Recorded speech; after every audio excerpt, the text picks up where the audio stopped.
Hello friends, आज की ताज़ा खबरों में आप सभी का स्वागत है। झारखंड की तमाम छोटी बड़ी खबर इस वीडियो में देखने को मिलेगी। सबसे पहले बड़ी खबर, सरकारी स्कूलों के बच्चों को मुफ्त में मिलेगा भोजन। एक बड़ी खबर की बुधवार को प्रधानमंत्री नरेंद्र मोदी की अध्यक्षता में कैबिनेट की बैठक में कई अहम फैसले लिए गए हैं। इसमें पीएम मोदी ने तमाम योजनाओं पर मंत्रियों से बात की और कुछ अहम कदम उठाए हैं। इसमें सबसे अहम ये रहा कि पीएम पोषण स्कीम को मंजूरी दे दी गई है। इसकी सूचना बैठक के बाद पीयूष गोयल ने वीडियो कॉन्फ्रेंसिंग के जरिए मीडिया को दी है और पीएम पोषण स्कीम के तहत 11.2 लाख से अधिक सरकारी स्कूलों के बच्चों को मुफ्त में दिन का खाना दिया जाएगा। अभी सरकार ने इस स्कीम को अगले 5 सालों के लिए चलाने का फैसला किया है। वहीं आपको जानकारी होगा कि मौजूदा समय में भी सरकारी स्कूलों में बच्चों को मुफ्त में खाना दिया जाता है, जिसे मिड डे मील योजना के नाम से जानते हैं। हालांकि अब इसकी जगह पीएम पोषण स्कीम ले लेगी और मिड डे मील योजना खत्म हो जाएगी। पीएम पोषण स्कीम को केंद्र सरकार और राज्य सरकार दोनों मिलकर चलाएंगे। इसी के साथ ही अगली बड़ी खबर, सीबीएसई ने जारी किया कंपार्टमेंटल का रिजल्ट। इधर केंद्रीय माध्यमिक शिक्षा बोर्ड की ओर से सीबीएसई की ओर से ली गई 12वीं की विशेष परीक्षा के परिणाम जारी कर दिए गए हैं। कोरोना महामारी को देखते हुए इस साल परीक्षा नहीं ली गई है और बच्चों को प्रमोट कर दिया गया है। वहीं परिणाम से असंतुष्ट विद्यार्थियों के लिए विभिन्न शिक्षा बोर्ड की ओर से विशेष परीक्षा का आयोजन किया गया था। इसका रिजल्ट जारी हो गया है। वहीं इधर जैक भी जल्द ही जारी करेगा कंपार्टमेंटल का रिजल्ट। झारखंड एकेडमिक काउंसिल की ओर से भी असंतुष्ट परीक्षार्थियों की मांग पर एक विशेष परीक्षा का आयोजन किया गया है। 10वीं और 12वीं का ऑफलाइन परीक्षा ली गई है और झारखंड एकेडमिक काउंसिल भी कंपार्टमेंटल का रिजल्ट जारी करने को लेकर तैयारी में है। इसी के साथ ही अगली बड़ी खबर, मौसम विभाग से, झारखंड में आज भी होगी भारी बारिश। चक्रवात गुलाब का असर झारखंड पर कल से ही दिखने लगा है। बुधवार को राज्य के धनबाद, बोकारो, रांची और रामगढ़ जिले में कहीं कहीं भारी बारिश हुई है। आपको बता दें, आज भी गढ़वा, पलामू और लातेहार में कहीं कहीं भारी बारिश हो सकती है और शेष जिलों में भी असर रहेगा। 1 और 2 अक्टूबर को राज्य में कहीं कहीं हल्के से लेकर माध्यम दर्जे की बारिश हो सकती है और मौसम विभाग ने बताया है कि अगले 3 से 4 दिनों तक राज्य में अच्छी बारिश हो सकती है। इसी के साथ ही अगली बड़ी खबर, आयुष्मान योजना में गड़बड़ी, अस्पतालों पर गिरेगी गाज। एक बड़ी खबर की आयुष्मान भारत प्रधानमंत्री जन आरोग्य योजना का संचालन झारखंड में आयुष्मान भारत मुख्यमंत्री जन आरोग्य योजना के नाम से हो रहा है। इसमें गड़बड़ी की शिकायतें मिलने लगी है और निजी अस्पताल मरीज का इलाज किए बगैर शुल्क का दावा कर रहे हैं और भुगतान ले रहे हैं। स्वास्थ्य मंत्री पाना गुप्ता ने इसकी जांच के आदेश दिए हैं और मंत्री ने इस बाबत स्वास्थ्य विभाग के अपर मुख्य सचिव अरुण कुमार सिंह को पत्र लिखा है। वहीं स्वास्थ्य मंत्री ने कहा है कि योजनाओं में ऐसे अस्पताल सूचीबद्ध है जिनके पास आयुष्मान के मानक के अनुसार योग्यता नहीं है, उनके पास इलाज की पर्याप्त सुविधा नहीं है। इसी के साथ ही अगली बड़ी खबर, फूड पैकेट देने के लिए सरकार ने निकाला टेंडर। इधर झारखंड के प्रारंभिक स्कूल के छात्र छात्राओं को 252 करोड़ रुपए का फूड पैकेट बांटा जाएगा।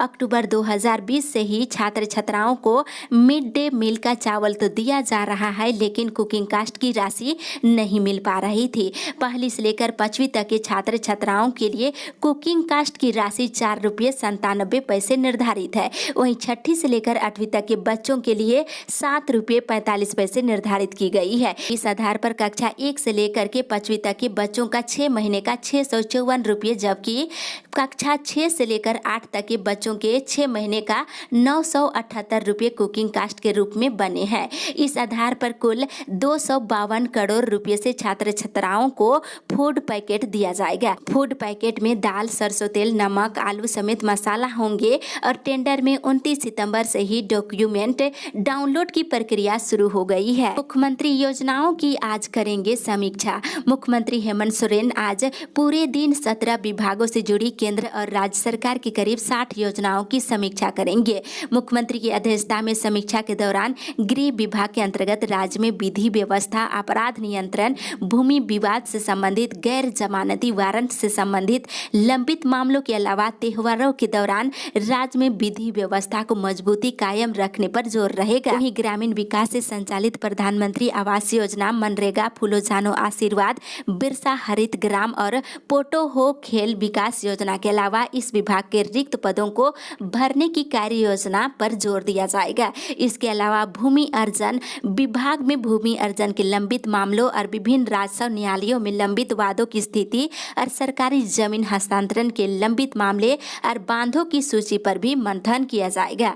वहीं बैठक में राष्ट्रीय खाद्य सुरक्षा अधिनियम के अंतर्गत राशन वितरण, धन अधिप्राप्ति की प्रारंभिक तैयारी और अवैध राशन कार्ड की जांच और one nation one ration card योजना और ग्रीन कार्ड वितरण की स्थिति का अपडेट लिया जाएगा। इसी के साथ ही अगली बड़ी खबर, किताब और ड्रेस के लिए सिर्फ 10,000 छात्रों की मिली सूची। सरकारी स्कूलों में कक्षा 9वीं और 12वीं में पढ़ने वाली छात्रों को स्टेशनरी, ड्रेस और किताब देने के लिए राशि उपलब्ध कराई जानी है, जिसके लिए अभी तक रांची जिले से सिर्फ 10,000 बालिकाओं को ही सूची उपलब्ध कराई जा सकी है। इस मामले में शिक्षा विभाग ने स्कूलों पर नाराजगी जताई है। वहीं रांची जिला शिक्षा पदाधिकारी ने इस संबंध में सभी प्रखंडों के शिक्षा प्रसार पदाधिकारी को पत्र लिखकर कहा है कि 2021-22 के लिए बालिकाओं की सूची उपलब्ध कराने पर स्कूल तत्परता नहीं दिखा रहे हैं। इसी के साथ ही अगली बड़ी खबर, केंद्र सरकार की जन विरोधी नीतियों के खिलाफ विपक्षी दलों का धरना। इधर कांग्रेस और जेएम, राजद, वाम दलों समेत गैर भाजपाई दलों ने संयुक्त रूप से केंद्र सरकार की जन विरोधी नीतियों के खिलाफ राजभवन के सामने धरना दिए और गैर भाजपा दलों ने संयुक्त रूप से कहा है कि केंद्र सरकार जन विरोधी नीतियों को अमल में ला रही है, लोकतांत्रिक अधिकारों का हनन कर रही है और उन्होंने कहा कि इसी के तहत सभी जिला मुख्यालय में धरना प्रदर्शन करते हुए डीसी के माध्यम से राष्ट्रपति को ज्ञापन सौंपा जाएगा। वहीं राज्यपाल रमेश बैस के माध्यम से भी राष्ट्रपति को 11 मांगों का ज्ञापन पत्र सौंपा जाएगा। इसमें किसान विरोधी कानून और सरकारी संस्थाओं का निजीकरण, बढ़ती मुद्रास्फीति और महंगाई के साथ साथ बेरोजगारी को लेकर ज्ञापन सौंपा जाएगा। इसी के साथ ही अगली बड़ी खबर, हाई स्कूल के स्नातकोत्तर शिक्षकों को ही मिलेगा सिलेक्शन स्केल। इधर राज्य के हाई स्कूल के वैसे शिक्षकों को ही सिलेक्शन स्केल दिया जाएगा जो स्नातकोत्तर योग्यताधारी होंगे। पर्यावरण वेतनमान के लिए ये अनिवार्य है कि शिक्षकों की नियुक्ति जिस विषय के लिए हुई हो उस विषय में उनके पास स्नातकोत्तर की डिग्री हो। माध्यमिक शिक्षा निदेशालय ने शिक्षकों के वेतनमान को लेकर दिशा निर्देश जारी किए हैं। वहीं निदेशालय के द्वारा जिलों को दिए गए निर्देश में कहा गया है कि पर्यावरण वेतनमान के लिए स्नातकोत्तर की योग्यता अनिवार्य है। इसी के साथ ही अगली बड़ी खबर, सीबीएसई के 10वीं और 12वीं बोर्ड की परीक्षा होगी ऑनलाइन या ऑफलाइन, छात्रों में असमंजस की स्थिति। इधर सीबीएसई ने 10वीं और 12वीं बोर्ड की परीक्षा इस सत्र में 2 बार लेने का फैसला लिया है। पहले सत्र की परीक्षा नवंबर के आखिरी तक समाप्त होगी और इसके लिए रजिस्ट्रेशन की प्रक्रिया भी चल रही है। वहीं अक्टूबर महीने में एडमिट कार्ड भी जारी किया जा सकता है, लेकिन विद्यार्थियों में इस बात को लेकर असमंजस है कि परीक्षा ऑनलाइन होगी या फिर ऑफलाइन। हालांकि सीबीएसई ने कहा है कि नवंबर में कोरोना महामारी की स्थिति पर ही इस पर निर्णय लिया जाएगा। इसी के साथ ही अगली बड़ी खबर, शिक्षक विहीन विद्यालय से नहीं कर सकते गुणवत्तापूर्ण शिक्षा की उम्मीद। इधर विनोबा भावे विश्वविद्यालय में बहुउद्देशीय भवन और अत्याधुनिक डिजिटल स्टूडियो का उद्घाटन करने पहुंचे राज्यपाल रमेश बैस ने शिक्षा के गिरते स्तर और शिक्षक विहीन संस्थानों पर चिंता जाहिर किया है। उन्होंने कहा कि शिक्षक विहीन विद्यालय से गुणवत्तापूर्ण शिक्षा की उम्मीद नहीं की जा सकती है। इसके साथ ही इधर बीआईटी मेसरा के दीक्षा समारोह में 35 विद्यार्थियों को मिलेगा गोल्ड मेडल। इधर बीआईटी मेसरा का 31वां दीक्षांत समारोह 6 अक्टूबर को आयोजित होगा। कुल 35 विद्यार्थियों को गोल्ड मेडल देने के साथ 6,555 विद्यार्थियों को डिग्री बांटी जाएगी। इस बार भी ऑनलाइन आयोजन होगा और जल्द ही लिंक भी जारी कर दी जाएगी। इसी के साथ ही अगली बड़ी खबर, अस्थायी होगी संविदा पर नियुक्त महिला पर्यवेक्षिका। इधर झारखंड हाईकोर्ट में संविदा पर नियुक्त महिला पर्यवेक्षिका को लेकर दायर याचिका पर सुनवाई हुई है और दोनों पक्षों की सुनवाई के बाद कोर्ट ने याचिकाकर्ता की दलील पर अपनी संतुष्टि जताते हुए विभाग को 10 हफ्ते में निर्णय लेने का निर्देश दिया है। वहीं अदालत ने इसके साथ ही याचिका को निष्पादित कर दिया है। इसी के साथ ही अगली बड़ी खबर, पूजा पंडालों में तैनात रहेंगे पुलिसकर्मी। इधर दुर्गा पूजा को लेकर बुधवार को शांति समिति की बैठक हुई और थाना प्रभारी अरविंद कुमार की अध्यक्षता में हुई बैठक में कोरोना गाइडलाइन का पालन कराते हुए त्यौहार मनाने की अपील की गई है। और बैठक में पूजा पंडालों में पुलिस की तैनाती रहेगी और साफ सफाई की मांग की गई है, जिस पर थानेदारों ने आश्वासन दिया है कि वे मांगों पर कार्रवाई करेंगे। इसके साथ ही इधर उषा मार्टिन में बोनस को लेकर हुई चर्चा। प्रत्येक कर्मचारी को मिलेंगे 20,000 रुपये। उषा मार्टिन लिमिटेड टाटी सिल्वे कारखाना में प्रबंधन एवं श्रमिक संगठनों के प्रतिनिधियों के बीच बोनस को लेकर समझौता हुआ है। इस वित्तीय वर्ष 2020-21 के लिए संस्थान में कार्यरत श्रमिकों को 20,105 रुपये बोनस की राशि का भुगतान किया जाएगा। वहीं दूसरी ओर शहर के 68 शौचालयों में नगर निगम ने लगाया QR कोड। इधर रांची नगर निगम ने शहर के सुलभ शौचालयों और सार्वजनिक टॉयलेट को साफ सुथरा रखने के लिए नई पहल की है। इसके तहत नगर निगम ने शहर के 68 सुलभ और पब्लिक टॉयलेट में QR कोड लगाया है। इस QR कोड को स्कैन कर लोग इस्तेमाल के बाद वहां की साफ सफाई को लेकर फीडबैक दे सकते हैं। इसके बाद फीडबैक में शिकायत मिलने के बाद जिम्मेदारों पर कार्रवाई की जाएगी। इसी के साथ ही अगली बड़ी खबर, मदरसा अनुदान समिति की आज होगी बैठक, तय होगा अनुदान। इधर राज्य मदरसा अनुदान समिति की बैठक आज बुलाई गई है। स्कूली शिक्षा और साक्षरता विभाग के सचिव राजेश कुमार शर्मा की अध्यक्षता में ये बैठक होगी। इससे मदरसा को 2021-22 के अनुदान देने से संबंधित प्रस्ताव पर मुहर लगेगी। इस बार कई मदरसों जिन्हें अनुदान नहीं मिल रहा था उन्हें भी इसका लाभ दिया जाएगा। इसी के साथ ही अगली बड़ी खबर, 9 क्षेत्रों में 2 लाख नौकरियां। एक बड़ी खबर की कोरोना महामारी के बाद से बढ़ी बेरोजगारी चिंता का विषय बनी हुई है। देश में बेरोजगारी बढ़ने की वजह बाजार में मांग नहीं निकलने से कंपनियों के द्वारा अस्थायी तौर पर कारोबार विस्तार रोकना है। इस बीच रोजगार को लेकर एक दूसरी तस्वीरें सामने आई है। सरकार के द्वारा जारी तिमाही रोजगार सर्वेक्षण के आंकड़ों के अनुसार देश के अहम 9 कारोबारी क्षेत्रों में करीब 2 लाख रिक्तियां यानी नौकरी के मौके हैं। जिन क्षेत्रों में रिक्तियां हैं उसमें विनिर्माण क्षेत्र, निर्माण, व्यापार और परिवहन, शिक्षा, स्वास्थ्य, आवास और रेस्तरां के साथ ही ITI और BPO और वित्तीय सेवाएं शामिल है। वहीं बता दें रोजगार में महिलाओं की हिस्सेदारी भी घट गई है, जो चिंता की विषय है। इसी के साथ ही अगली बड़ी खबर, रद्द हो सकता है पश्चिमी सिंहभूम चेंबर का चुनाव। इधर पश्चिमी Singhbhum chamber of commerce and industries का चुनाव रद्द हो सकता है। व्यवसायी वर्ग के साथ साथ चेंबर के भीतर इसकी सुगबुगाहट तेज हो गई है। बताया जा रहा है कि चुनाव के दौरान मत पत्र देने में नियमों का घोर उल्लंघन हुआ था और संविधान में तय नियमों की अनदेखी कर कई ऐसे लोगों को भी मत पत्र दे दिया गया जो चेंबर के सदस्य नहीं थे। इसके साथ ही इधर झारखंड में खुलेगा पूर्वी भारत का पहला जनजातीय विश्वविद्यालय।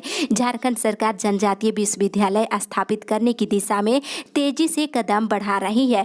ये पूर्वी भारत का पहला जनजातीय विश्वविद्यालय होगा। जमशेदपुर के गालूडीह और घाटशिला के बीच इस विश्वविद्यालय के निर्माण की योजना है। इसके लिए आरंभिक तौर पर 20 एकड़ जमीन भी चिन्हित की जा चुकी है। विश्वविद्यालय निर्माण का उद्देश्य जनजातीय भाषा और आदिवासी समुदाय की समृद्धि, संस्कृति और परंपरा को सहेजने और उन पर शोध करने और आदिवासी समाज के मेधावी विद्यार्थियों को प्रोत्साहित करना है। इसी के साथ ही अगली बड़ी खबर, मंत्री आलमगीर आलम ने मांगा मनरेगा के कुओं का हिसाब।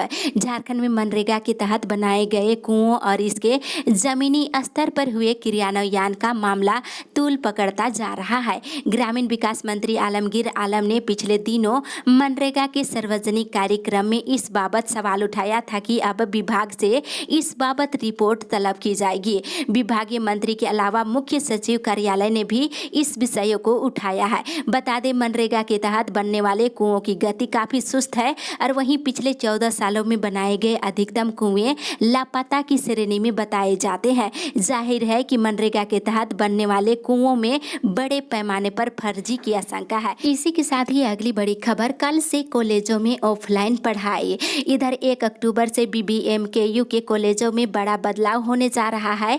कोरोना काल की वजह से अब तक सभी कक्षाओं की पढ़ाई ऑनलाइन हो रही थी। अब 558 दिनों के बाद फिर से पहले की तरह ऑफलाइन कक्षाएं शुरू हो जाएगी। बुधवार को विश्वविद्यालय प्रशासन ने सभी कॉलेजों को इससे जुड़ा दिशा निर्देश जारी कर दिया है। इसके साथ ही इधर BPSC में नियुक्ति के लिए आज से करे आवेदन। बिहार लोक सेवा आयोग की 67वीं संयुक्त प्रतियोगिता परीक्षा के लिए आज से ऑनलाइन आवेदन लिए जाएंगे। इसी के साथ ही अगली बड़ी खबर, दिसंबर से फरवरी तक गंगा सतलुज और जन शताब्दी बंद। रेलवे को कोहरे का डर अभी से ही सताने लगा है।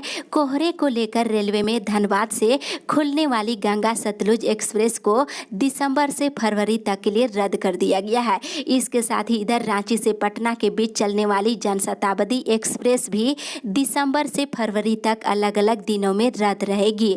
धनबाद रेल मंडल ने ट्रेनों को रद्द करने से जुड़ी सूचना जारी कर दी है। इसी के साथ ही अगली बड़ी खबर, बीएसएल कर्मी की बेटा बेटी की शादी पर होगी क्वार्टर की आंतरिक पेंटिंग। राहत भरी खबर कि बीएसएल कर्मचारियों को अब अपने बेटा या बेटी की शादी पर अपने क्वार्टर की आंतरिक पेंटिंग या ब्लॉक की बाहरी मरम्मत या पेंटिंग करने की जरूरत नहीं पड़ेगी। बीएसएल प्रबंधन ने कार्यरत कर्मचारी का बेटा या बेटी की शादी के अवसर पर उनके क्वार्टरों की आंतरिक पेंटिंग के साथ साथ ब्लॉकों की बाहरी मरम्मती और पेंटिंग करने का निर्णय लिया है। इसी के साथ ही अगली बड़ी खबर, गोड्डा से रांची के लिए शुरू हुई सीधी ट्रेन सेवा। इधर झारखंड की राजधानी रांची से गोड्डा अब सीधी रेल सफर से जुड़ गया है। बुधवार की दोपहर 1:15 पर गोड्डा रांची एक्सप्रेस को सांसद निशिकांत दुबे और विधायक अमित मंडल ने हरी झंडी दिखाकर रवाना किए हैं। ये ट्रेन बुधवार, शुक्रवार और रविवार को चलेगी। इसके साथ ही इधर ग्रामीणों ने कम राशन देने की डीसी से की शिकायत है। इधर पाकुड़ जिले के इलामी पंचायत में राशन डीलरों के द्वारा निर्धारित मात्रा से कम अनाज दिए जाने पर लाभुकों ने बुधवार को संभागनालय पहुंचकर उपायुक्त को शिकायत की है। राशन कम मिलने पर लाभुकों में जबरदस्त नाराजगी देखने को मिली है और लाभुकों ने उपायुक्त के नाम आवेदन देकर कम राशन देने वाले डीलरों के खिलाफ कार्रवाई करने की मांग की है। वहीं इधर 2500 से अधिक बीसीसीएल कर्मियों को मिलेगा प्रमोशन। 2500 से अधिक बीसीसीएल कर्मियों को प्रमोशन देने की प्रक्रिया शुरू कर दी गई है। महाप्रबंधक की ओर से सभी क्षेत्रीय महाप्रबंधकों को चिट्ठी लिख डीपीसी की प्रक्रिया पूरी करने को कहा गया है। 1 नवंबर यानी कि कोल इंडिया स्थापना दिवस पर प्रमोशन की घोषणा की जाएगी।